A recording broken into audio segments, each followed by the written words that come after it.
أشهد أن لا إله إلا الله وحده لا شريك له وأشهد أن محمدا عبده ورسوله أما بعد فأعوذ بالله من الشيطان الرجيم بسم الله الرحمن الرحيم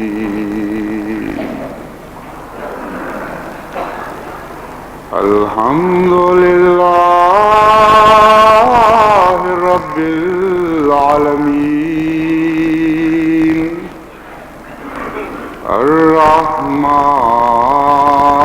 الرحمن الرحيم مالك يوم الدين إياك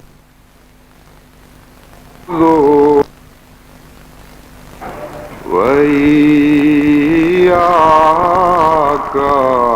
نستعين اهدنا الصراط المستقيم صراط الذين أنعمت عليهم غير المغضوب عليهم ولا الضالين.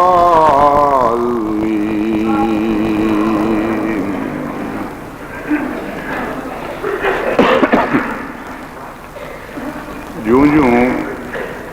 وہ جلسہ سالانہ قریب آتا جا رہا ہے جس کی تقریباً سارا سال احمدیوں کو انتظار رہتی ہے اور جس کے لیے منتظمین بھی تمام سال فکر کرتے رہتے ہیں. کچھ کام تو ہیں جو جلسے کے قریب آ کر ایسی وسعت اختیار کر جاتے ہیں کہ جماعت کا ایک خاطر خواہ طبقہ ان کاموں میں نظام جماعت کا ہاتھ بٹاتا ہے اور کھل کر وہ کام کسی نہ کسی شکل میں سامنے آتے ہیں اور ایک وسیع طبقے کو ان میں حصہ لینے کی توفیق ملتی ہے. لیکن کچھ کام ایسے ہیں جو خاموشی کے ساتھ جلسہ سالانہ کے مان بعد شروع ہو جاتے ہیں اور جاری رہتے ہیں، رباہی میں نہیں باہر بھی. چنانچہ کئی احمدی انجینئرز تمام سال اپنا وقت اس بات پر خرچ کرتے رہے کہ جماعت کے روٹی پکانے کے نظام کو پہلے سے بہتر کیا جائے. دوسرے انجینئر بھی دنیا میں ہیں، لیکن کتنے ہیں جو خدا کی خاطر اپنے بچے ہوئے وقت کو اس طرح مسلسل خاموشی اور محنت کے ساتھ خرچ کر رہے ہوں. تو ایسے خاموش رضاکار بھی ہیں جو شروع سال ہی سے جلسے کی تیاری بھی کر رہے ہوتے ہیں اور اس کا انتظام کرنے میں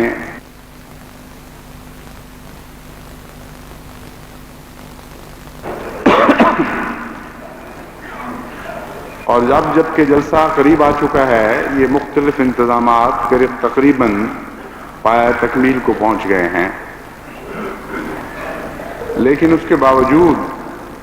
چونکہ مہمانوں کی آمد کا کوئی صحیح اندازہ کرنا ممکن نہیں ہوتا اور بسا اوقات توقع سے بڑھ کر مہمان حاضر ہو جاتے ہیں، اس لیے ایک فکر بھی لاحق ہوتی ہے اور زیادہ توجہ دعا کی طرف مبذول ہوتی ہے کہ اللہ تعالیٰ ہی جانتا ہے کہ کس قسم کی مشکلات سامنے درپیش ہیں، کس قسم کے وسیع انتظامات کا سامنا کرنا پڑے گا. تو جب تک اس کی مدد شامل حال نہ ہو یہ ساری تیاریاں دھری کی دھری رہ جا سکتی ہیں. حقیقت یہ ہے کہ انتظام کتنے ہی مکمل کیوں نہ ہوں، اگر اندازے بھی درست ہوں، اگر آنے والوں کے متعلق انسانی پیشگوئیاں بھی صحیح ثابت ہوں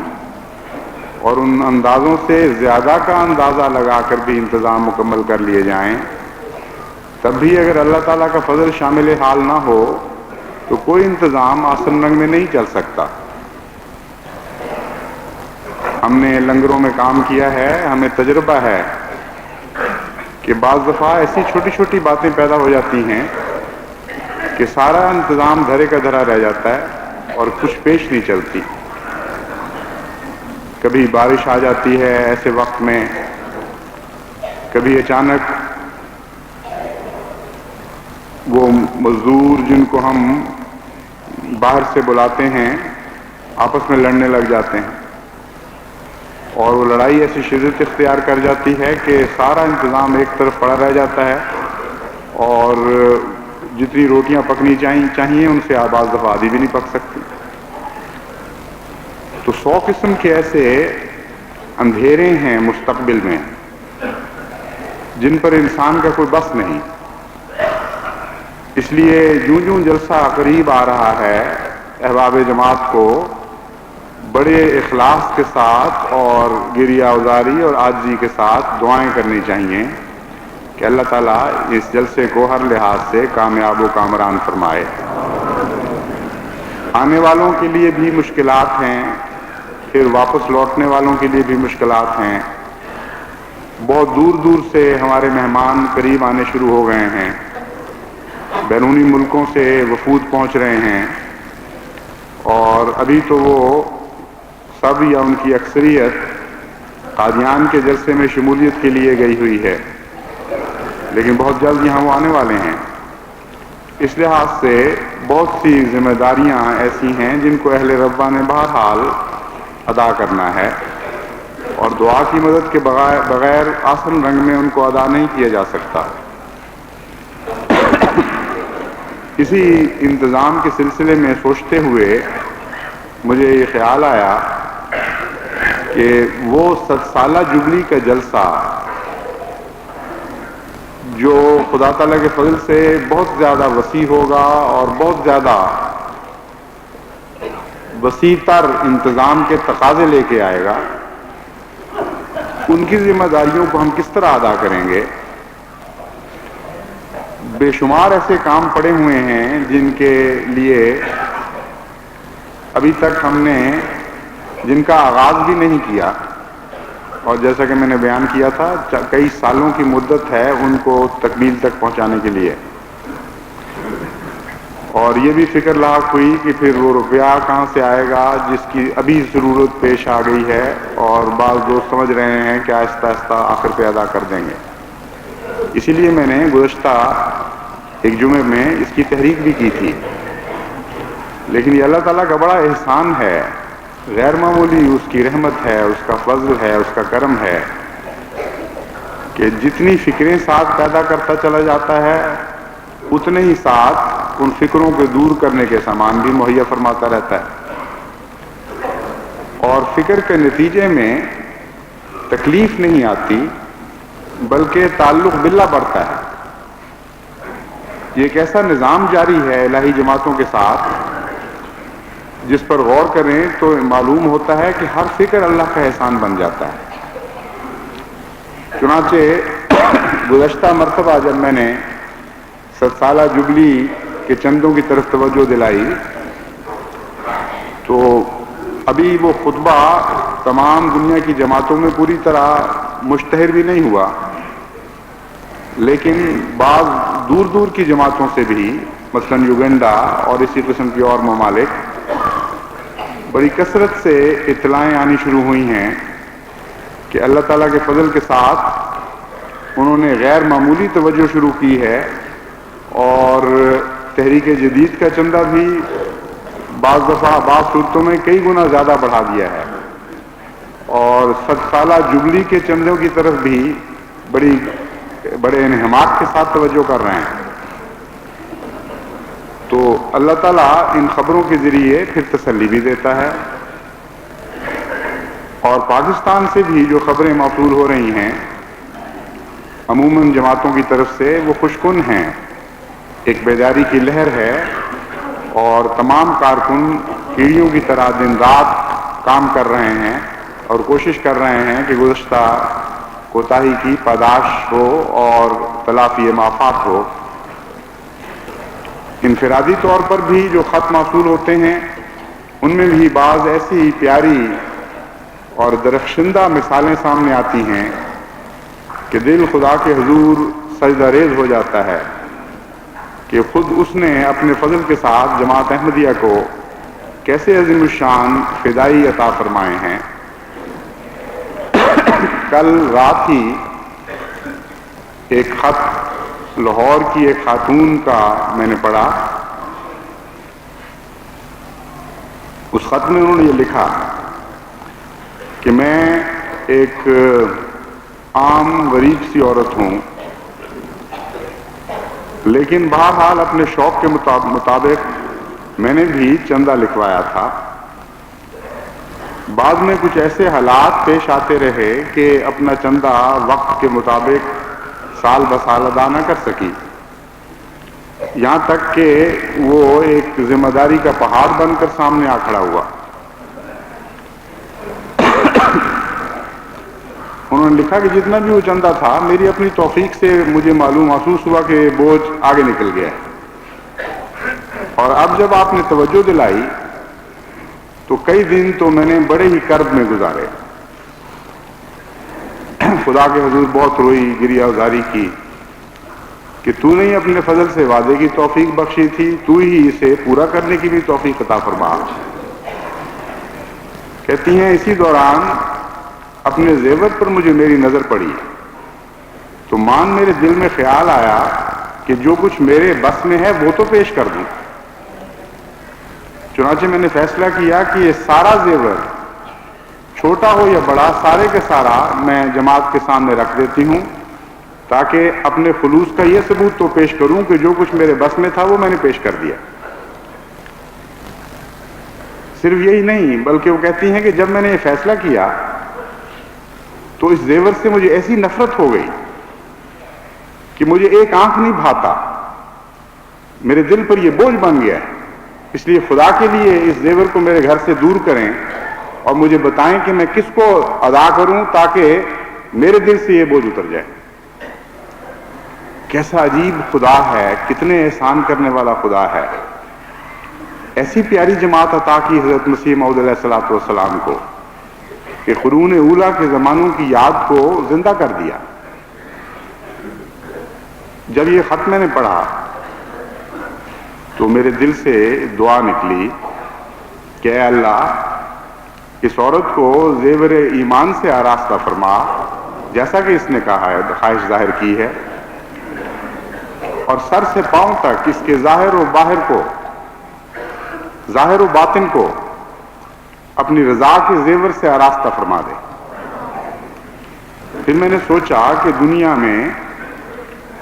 کتنی ہی عورتیں ہوں گی، کروڑوں ہوں گی جن کو خدا تعالیٰ نے زیور کی زیبائش سے محروم رکھا ہے۔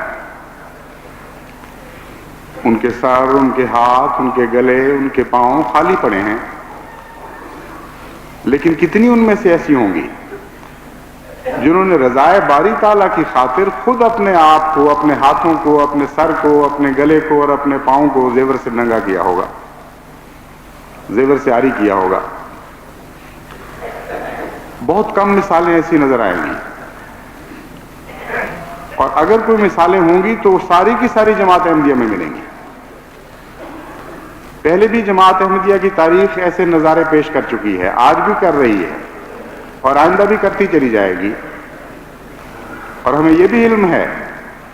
کہ جن خواتین کو ایسی عظیم الشان قربانیوں کی توفیق ملی ہے، اللہ تعالیٰ نے ان کو کبھی خالی نہیں چھوڑا۔ دنیا میں کتنی عورتیں ہیں، کروڑوں ہوں گی جن کو خدا تعالیٰ نے زیور بھی عطا کیے ہیں،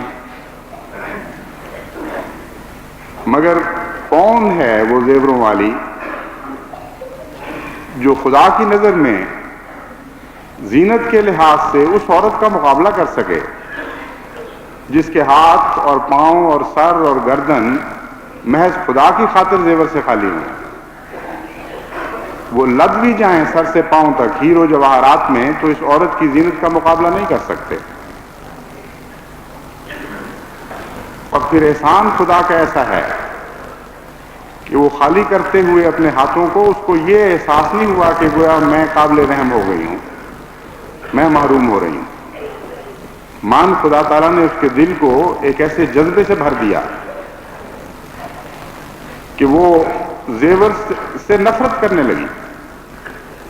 اور ایسی شدید نفرت کا اظہار ہے کہ گویا زہر پڑا ہوا ہے گھر میں، اسے دور کریں ورنہ مجھے چین نصیب نہیں ہوگا. محض یہ خدا تعالیٰ کا فضل ہے.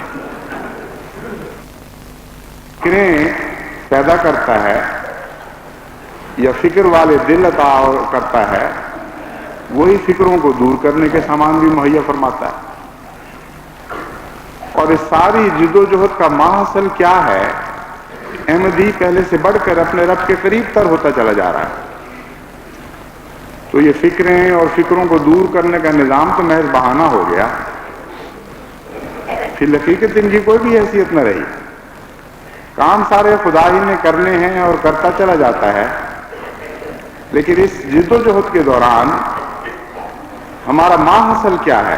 ہمارے رب کی رضا. ہم پہلے سے دن بدن اپنے پیارے محبوب، اپنے خالق و مالک کے قریب تر ہوتے چلے جا رہے ہیں. تو کیسا عظیم سودا ہے جو ہم نے، کیسا عظیم شان اور بے مثل سودا ہے جو ہم نے اپنے رب سے کیا ہے. کچھ بھی ہمارا نہیں لگتا،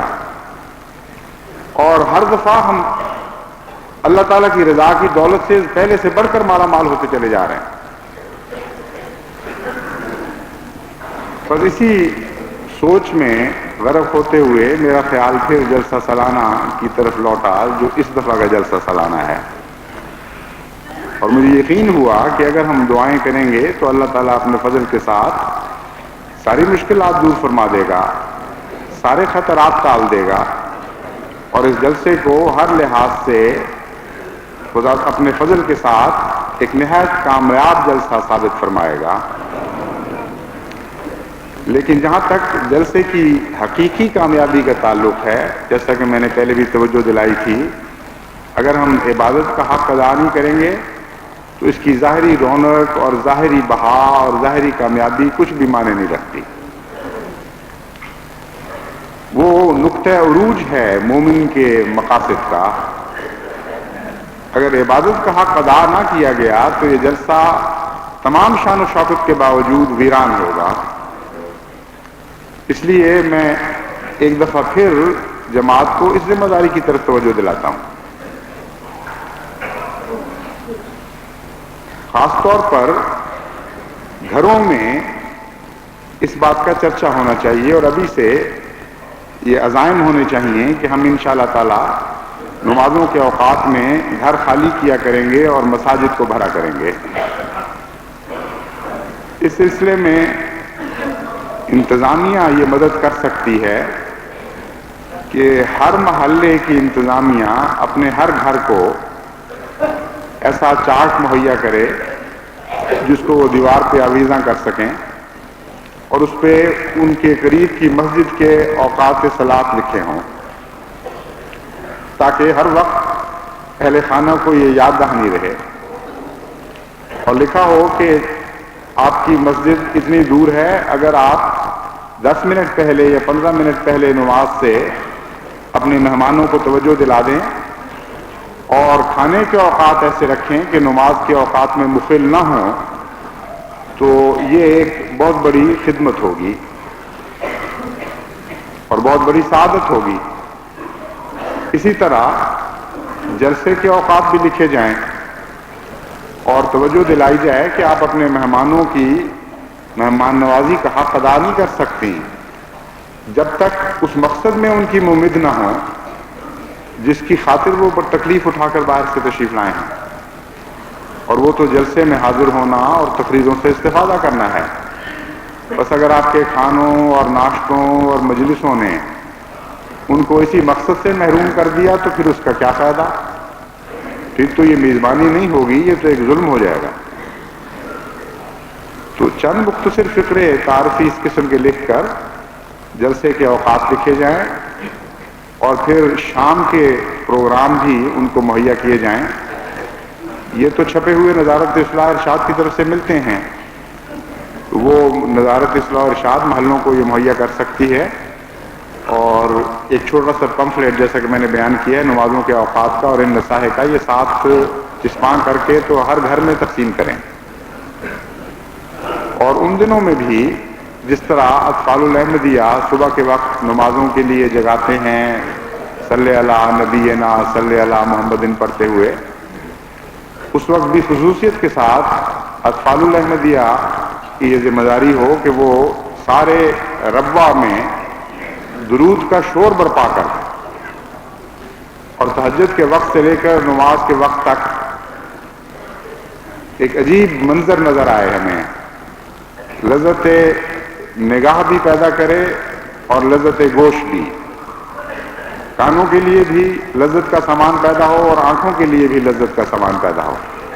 کہ چھوٹے چھوٹے بچے پھر رہے ہیں درود پڑھتے ہوئے اور نماز کے لیے جگاتے ہوئے۔ تو یہ انتظام انشاءاللہ تعالی بہت ہی مفید ثابت ہوگا۔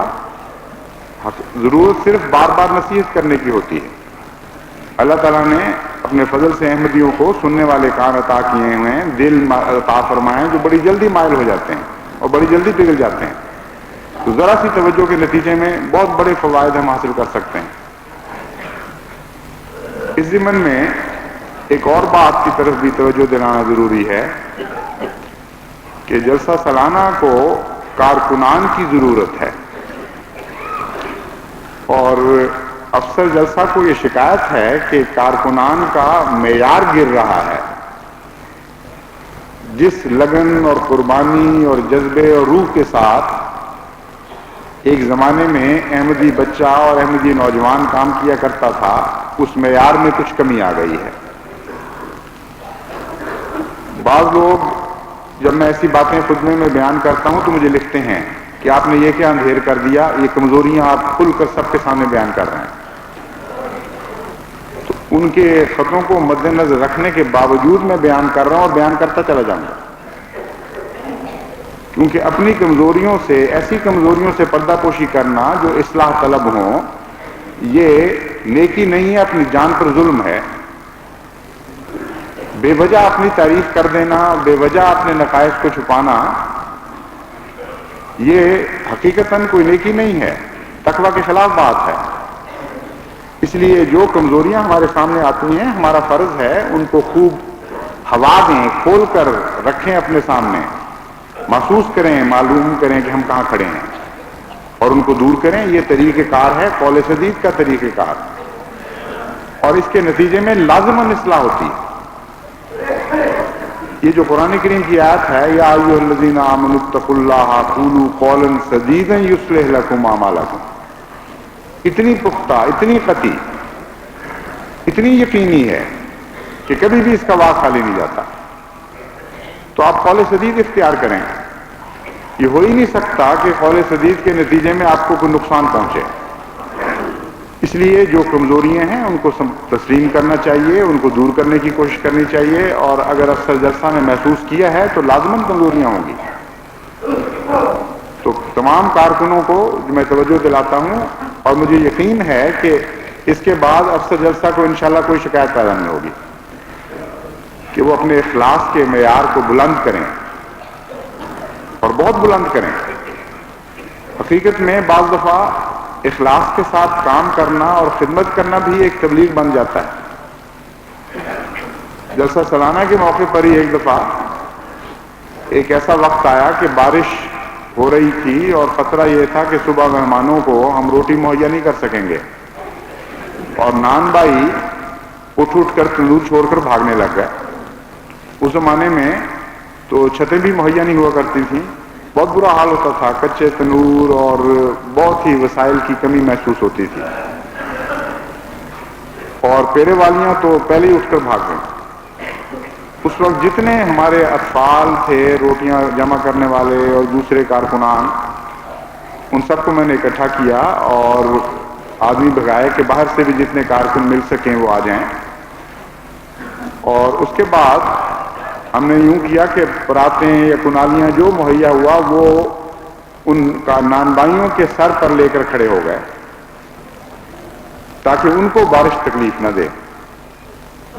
اور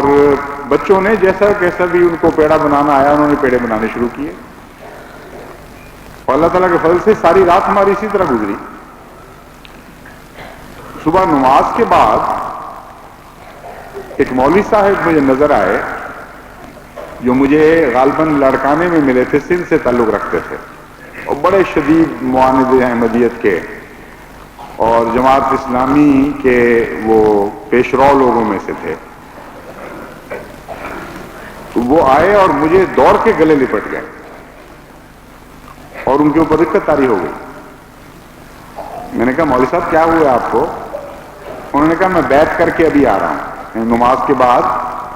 بیعت کر کے پہنچا ہوں اور اب میں تمہیں گلے لگا ہوں آ کے۔ میں نے کہا آپ کو بیعت کا کس طرح خیال پیدا ہوا؟ انہوں نے کہا میں دیکھنے کے لیے رات کو آیا کہ اب بارش ہو رہی ہے، اب دیکھیں گے کہ احمدیوں کا کیا حال ہوتا ہے، تو میں تو آپ کے انتظام کو درم برم ہوتا دیکھنے آیا تھا۔ رات جو میں نے نظارہ دیکھا ہے کہ غریب چھوٹے چھوٹے بچے جن کے پاس پورے بدن کو ڈھانکنے کے لیے کپڑے بھی نہیں تھے، اور افسر کیا اور ماتحت کیا سارے کے سارے کنالیاں لے کر یا پراتیں لے کر کھڑے ہیں اور نان بھائیوں کو بچا رہے ہیں تاکہ وہ نہ بھاگ جائیں۔ کہتے ہیں ایسی میرے دل کی کایا پلٹی کہ میں نے فیصلہ کیا کہ میں لازماً بیعت کروں گا، یہ جھوٹوں کی جماعت نہیں ہو سکتی، اور ملوں گا اس وقت جب بیعت کر کے آؤں۔ چنانچہ بڑی بے چینی سے میں نے رات گزاری ہے اور اب میں حاضر ہوا ہوں ملاقات کے لیے، کیونکہ خدا تعالیٰ نے مجھے بیعت کی توفیق عطا فرما دی۔ تو یہ جو اللہ تعالیٰ کے فضل کے ساتھ اخلاص کے نمونے ہیں یہ ضائع نہیں جایا کرتے، ان کے نتیجے میں بھی بڑی تبلیغ ہوتی ہے، کیونکہ لاکھ دلائل ایک طرف ہوں، جو عمل کی قوت ہے، سچے عمل کی قوت، اس کا مقابلہ دلائل نہیں کر سکتے۔ آپ پورے خلوص اور تقوی کے ساتھ اپنی قربانی کو پیش کریں سلسلے کے سامنے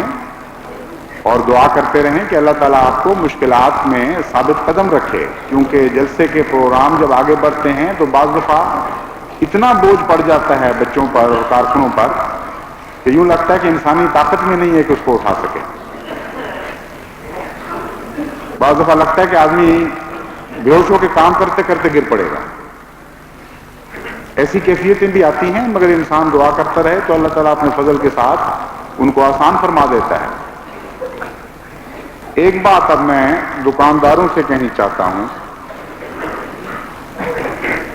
دکانداروں کے لیے یہ بڑا اچھا موقع ہے رزق کی کمائی کا، اور کئی بیچارے انتظار کرتے ہوں گے کہ سارا سال کے گھاٹے جو ہیں وہ جلسہ سالانہ میں پورے ہو جائیں،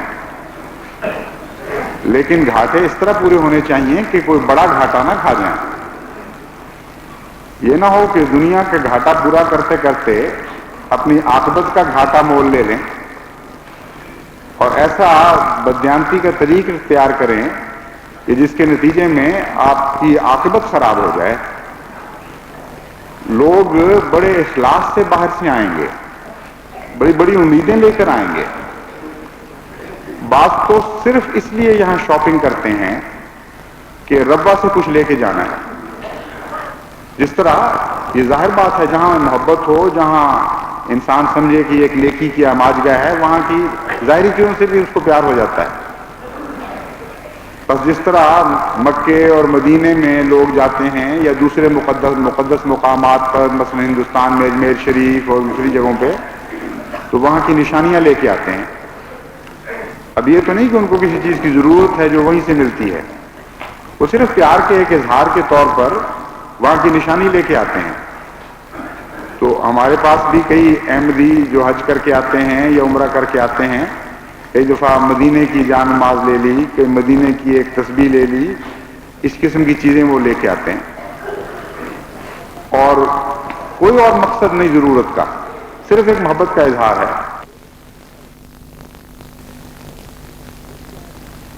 کہ جس شہر میں حضرت محمد مصطفیٰ صلی اللہ علیہ وآلہ وسلم پھیرا کرتے تھے اس شہر سے ہم نے ایک چیز خریدی ہے، اور وہ چیز جاپان میں بنی ہو، لیکن چونکہ اس شہر سے منسوب ہو جاتی ہے اس لیے برکت پائی جاتی ہے، اس میں ایک عظمت پیدا ہو جاتی ہے، ایک پیار کا اظہار بن جاتی ہے۔ تو احمدی یہاں اس لیے بھی آتے ہیں، اس لیے بھی شاپنگ کرتے ہیں ایک بڑی تعداد میں، ضرورت سے بے نیاز، کہ تمام دنیا میں اسلام کا نور پھیلانے کے لیے خدا نے جس جگہ کو مرکز بنایا ہے وہاں کی چیزیں ہم لے کر جائیں۔ چنانچہ امریکہ وغیرہ سے یہاں ساری جو دنیا سے جو ترقی یافتہ ممالک ہیں جو احمدی آ رہے ہوتے ہیں ان کو ضرورت تو کوئی نہیں ہوتی کہ رضوہ میں آ کے چیزیں خریدیں، بلکہ ساری دنیا وہاں چیزیں خریدنے جاتی ہے۔ تو جب وہ شاپنگ کرتے ہیں باہر کے مہمان تو خالصتاً نیکی کی وجہ سے اور للہی محبت کے اظہار کے لیے۔ ایسے لوگوں سے جب بعض دکاندار بددیانتی کرتے ہیں تو آپ اندازہ کر سکتے ہیں کہ ان کے ایمان کو کیسی ٹھوکر لگتی ہوگی۔ وہ منہ مانگے دام دیتے ہیں، سوچ بھی نہیں سکتے کہ ایک احمدی دکاندار جائز منافع سے زیادہ لے گا یا ہمارے بھول پن سے فائدہ اٹھا کر ہمیں کچھ زیادہ بتا دے گا۔ لیکن جب پھر دوسری جگہ وہ جاتے ہیں وہاں نسبتاً نیک دکاندار ملتا ہے تو ان کو بڑی ٹھوکر لگتی ہے، وہ کہتے ہیں اچھا یہ قیمت ہے اس کی، ہمیں تو فلان جگہ سے یہ بتائی گئی تھی۔ چنانچہ پھر ایسے واقعات وہ بتاتے بھی ہیں۔ گزشتہ کئی سالوں میں مجھے تجربہ ہوا کہ بعض باہر سے آنے والے مثلاً امریکنوں نے بتایا کہ بہت تکلیف ہوئی ہمیں یہ دیکھ کے کہ ایک دکاندار کے پاس گئے، یہ وہ چیز ہے، اس نے 50 روپے مانگے، ہم نے اسی وقت دے دیے۔ دوسرے دکاندار کے پاس گئے تو اس نے کہا 21 روپے کی ہے۔ کوئی نسبت ہونی چاہیے، کوئی آپس میں کوئی موازنہ تو ہو۔ 21 کے 22 ہو جائیں یا 23 ہو جائیں یا 19 ہو جائیں یہ تو سمجھ میں آنے والی باتیں ہیں، لیکن 50 کے 21 ہو گئے ہوں یا 21 کے 50 ہو گئے ہوں یہ حساب نہیں سمجھ آ سکتا۔ تو لازماً کسی نے بددیانتی کی ہے۔ وہی اللہ تعالیٰ کا فضل ہے کہ ان کے ایمان ان ٹھوکروں سے بالا ہیں، لیکن ایک نقصان ان کو لازماً پہنچتا ہے، ان کی توقعات میں ایک نئی تبدیلی پیدا ہوتی ہے۔ پھر وہ سوچتے ہیں کہ جتنی اعلیٰ توقعات ہم نے رکھی ہوئی تھی یہ وہ بہرحال نہیں، اور بے ایمان نہ بھی ہوں تب بھی ان کے اخلاص کے اندر ضرور کمی آتی ہے ان چیزوں کو دیکھ کر۔ اخلاص بڑھنے کے مواقع تو لازماً ہاتھ سے نکل جاتے ہیں۔ تو اس لیے بہت احتیاط کا تقاضا ہے۔ اللہ تعالیٰ رازق ہے، اس پہ توکل کریں، جتنا خدا دیتا ہے قبول کریں، اور اگر آپ خدا کی خاطر بددیانتی سے باز رہیں گے یا منافع کو مناسب رکھیں گے اور حسن اخلاق سے پیش آئیں گے، اور اگر ایک آدمی غلط چیز لے گیا ہے اور واپس کرنے آتا ہے تو باوجود اس کے کہ آپ کا دستور نہیں ہے آپ واپس قبول کر لیں گے، تو اللہ تعالیٰ برکت دے گا آپ کے ان افعال میں اور آپ کے نقصان کو فائدے سے بدل دے گا۔ توکل کریں، دیکھیں تو صحیح اپنے خدا کو کہ وہ کس قسم کا خدا ہے۔ یوں ہی بدزنیاں کر کر کے اپنا نقصان کر رہے ہیں۔ بہت ہی محبت کرنے والا خدا ہے، بہت بڑھا کر عطا کرتا ہے، تھوڑا سا آزمائش میں ڈالتا ہے، اس آزمائش میں پورا تو اترنے کی کوشش کریں۔ تو اس لیے دکانداروں کو بھی خصوصیت کے ساتھ اپنے اخلاق کی طرف توجہ دینی چاہیے اور دیانتداری کے تقاضے پورے کرنے چاہیے۔ محض للہ اگر وہ ایسا کریں گے تو ان کے رزق میں بھی برکت ہوگی، ان کے ایمان میں بھی برکت ہوگی، ان کی اولادوں میں برکت ہوگی، اللہ تعالیٰ بڑے فضل نازل فرمائے گا۔ تو میں امید کرتا ہوں کہ انشاءاللہ تعالیٰ جلسہ سالانہ کو ہم اپنی دعاؤں کے ساتھ اور گریہ اوزاری کے ساتھ خوب سجائیں گے، اس کا ظاہر بھی سج جائے گا اور اس کا باطن بھی سج جائے گا۔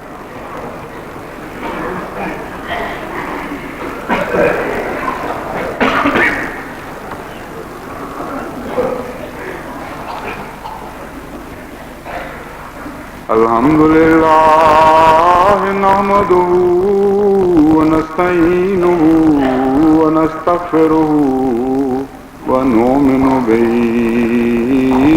ونتوکل علیہ ونعوذ بالله من شرور أنفسنا ومن سيئات أعمالنا ومن يهده الله فلا مضل له ومن يضلله فلا هادي له ونشهد أن لا إله إلا الله وحده لا شريك له ونشهد أن محمدا عبده ورسوله عباد الله رحمكم الله إن الله يأمر بالعدل والإحسان وإيتاء ذي القربى وينهى عن الفحشاء والمنكر والبغي يعظكم لعلكم تذكرون اذكروا الله يذكركم وادعوه يستجب لكم ولذكر الله أكبر